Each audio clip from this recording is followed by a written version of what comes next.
Mes chers compatriotes, chères Congolaises et Congolais, ma chère nation, ba papa, ba maman, bilingue, nous sommes en guerre.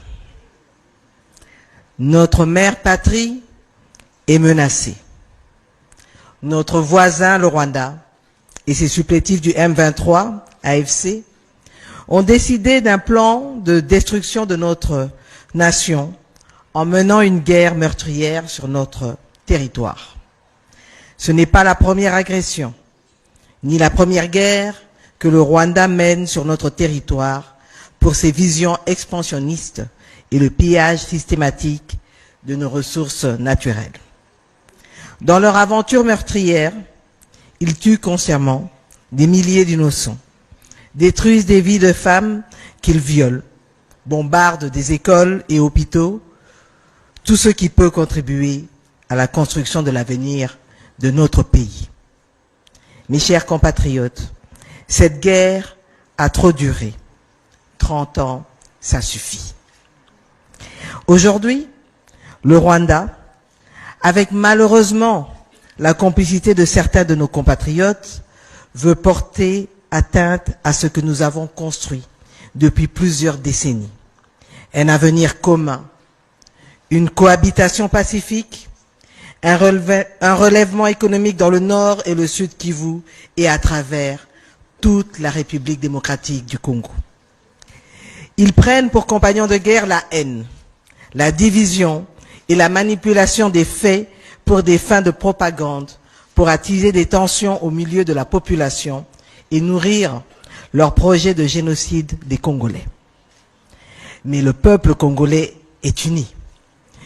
Il est uni par le sort et uni par le choix d'être et d'exister collectivement telle une nation.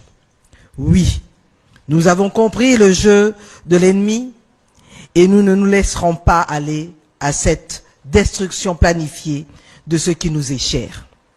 Aux côtés du président de la République, moi-même et tout le gouvernement, travaillons à remplir notre devoir, donnant des ressources à nos forces armées qui, sur terrain, avec bravoure, luttent jour et nuit et payent du prix de leur vie pour défendre l'intégrité de notre territoire. Et pour cela, nous les saluons. Nous saluons aussi les Wazalendo. Mes chers compatriotes, au-delà du front militaire, cette guerre est menée sur plusieurs autres fronts. On l'a dit, le front diplomatique, judiciaire, économique, médiatique et spirituel. Mais le plus important est porté par vous, le peuple congolais, le Front populaire. Il est fondamental de donner à cette guerre la force de notre unité, celle où chaque Congolais se mobilise de toutes parts, à la hauteur de sa capacité et de ses moyens pour défendre notre nation. Notre destinée en dépend.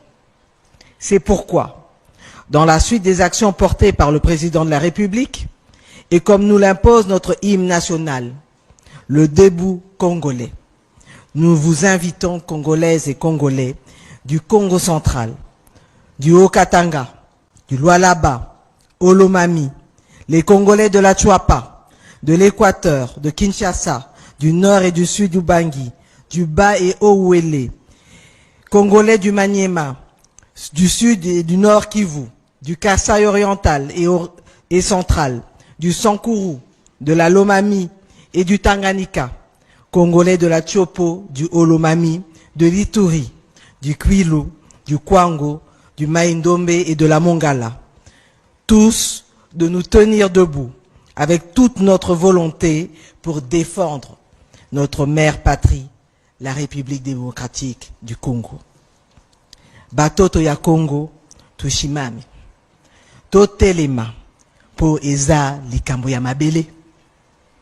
Eza likambo ya mabele et eza eloko mususu te. Ainsi, levons-nous pour défendre notre unité, pour défendre notre dignité. Levons-nous pour défendre notre diversité et levons-nous pour défendre notre avenir. Encore une fois, nalobi yango, ezali kambo ya mabele ya eloko mususu te, congolais totelema. Je vous remercie.